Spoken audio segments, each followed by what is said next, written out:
Joining us as well, Robert Weiner, Bob, if you please, Democratic strategist, columnist, and former communications director for Clinton drug czar General Barry McCaffrey. He's also former chief of staff for the House Committee on Aging, as also former communications director for Congressman Rangel and Conyers of New York and Michigan, respectively. Bob, good to have you back. Alan, thanks. You know, I'm live at the American Association of Cancer Researchers National Convention, where 18,000 scientists escaped from their wonky microscopes and said people are dying by sequestration of the loss of grants and the refusal to fund cancer clinics, cutting a third of people from chemotherapy. It is the stupidest policy, and now you have the scientists coming from out of the shadows and becoming political activists, as even Republican John Porter said today. We can't play nice anymore. We have to become militant moderates.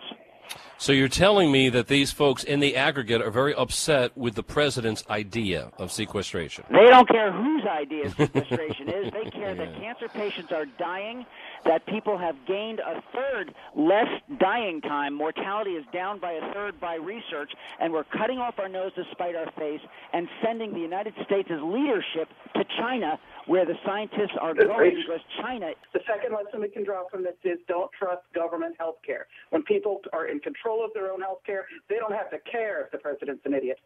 Well, there's got to be enough health care to start with, but I do agree with Amy and I agree with you, Alan, and I disagreed with the White House on this particular policy. I think if there's going to be sequestration, and unfortunately both parties seem to be keeping it, then the president should have the power of deciding where the cuts go. I absolutely agree with that.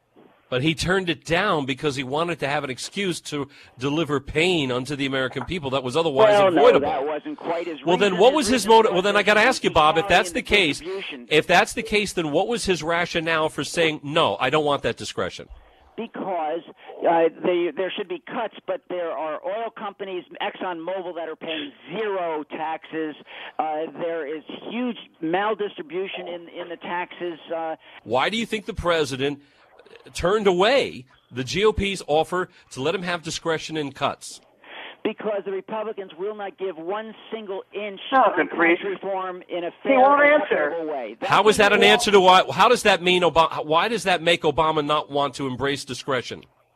Well, you're back to I support you on that one, but in terms of refusing to give the Republicans what they want, it's because they won't give him even a penny. But for him, everything is political. Everything's about trying to win the next congressional election so he can have Nancy Pelosi as Speaker again. But, you know, the American people haven't given him a Democratic House of Representatives. I mean, they did once.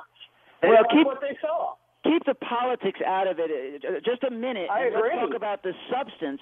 Why would there be the opportunity for ExxonMobil and General Electric to pay zero taxes? Can you answer that one? It has nothing to do with it. First of all, General Electric had losses. If you take a look at our website... Oh, I feel so sorry for them. Let me finish. If you go to our website and put in General Electric, you'll see that we attack them every single year.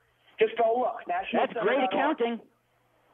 If you will, pathways to citizenship be decoupled from border security. Bob Weiner. Look, the president doesn't have a problem. The Republicans in Congress, who only got who lost 71% of the Hispanic vote, have a problem. And one of their problems is that Rubio, a Florida Cuban American who have no love particularly for Mexican Americans, who are the guts of the immigration issue, is leading the fray. When Lindsey Graham and McCain can agree on something, and then when the Democrats agree on something to try to get this problem behind us, it's time to get the problem behind us. But the Republicans are cutting off their noses to spite their face, and they're going to get caught back into their self-deportation policy. He doesn't want it tethered to border security. He doesn't want to be attached to a standard. He doesn't like standards. He hates standards. He hates points of finality. But I'm going to give you the bottom line. He will sign whatever positive bill, and if that's in it, he'll sign the bill. So the question is, will the Senate be able to come to any kind of an agreement whatsoever?